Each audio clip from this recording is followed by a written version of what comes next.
नाज़रीन इकराम, कुरान मजीद में अल्लाह ताला फरमाता है कि तुम्हारी दुश्मनी तुम्हें इस कदर ना उभारे कि तुम ना इंसाफ़ी करने लगो, और जिनके साथ तुम्हारी कोई अदावत हो, कोई इख्तलाफ हो, कोई दुश्मनी हो, उनके ख़िलाफ़ तुम जो दिल में आए कहते फिरो। ऐसा हमारी ज़िंदगियों में होता रहता है। एक वीडियो क्लिप मैंने देखा और उस पर बेशुमार लोगों ने उसको शेयर कर रखा था, उस पर अजीब तरह की कैप्शनें लगा रखी थी।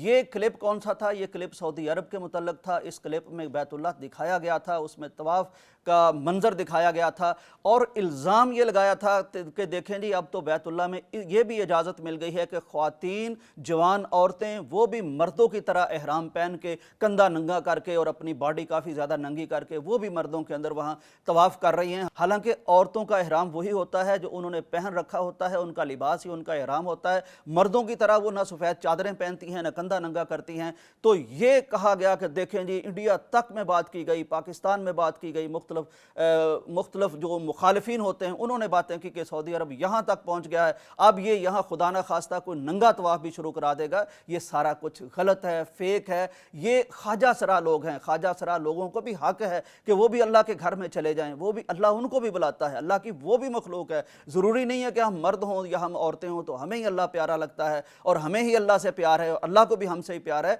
सारी अल्लाह की मखलूक़ात हैं, उनके दिल में भी अल्लाह ने मोहब्बत डाली। वो भी बैतुल्लाह में पहुँची और वो भी वहाँ उन्होंने तवाफ़ किया, और वो मेल नुमा होंगी इसलिए उन्होंने मेल वाला एहराम पहन लिया है, तवाफ़ किया है। तो ये मेरा ख्याल है कि हमें थोड़ा सा अल्लाह के घर के मुतल्लिक़ बात करते हुए थोड़ी एहतियात ज़्यादा करनी चाहिए, क्योंकि ये इल्ज़ाम लगाना किसी पर जो एहराम पहन के तवाफ़ कर रहा हो, अल्लाह के घर में मौजूद हो, महज सऊदिया की दुश्मनी में ऐसे लोगों पर ताने कसना ये मुनासिब नहीं है। अल्लाह से माफ़ी मांगनी चाहिए, तौबा करनी चाहिए, और ये वीडियो भी हमें पहुँचानी चाहिए सब तक, ताकि ये जो प्रोपेगेंडा हुआ है लोगों को इसकी हकीकत और इसकी असलियत का भी पता चल सके। इजाज़त दीजिए, अल्लाह हाफ़िज़।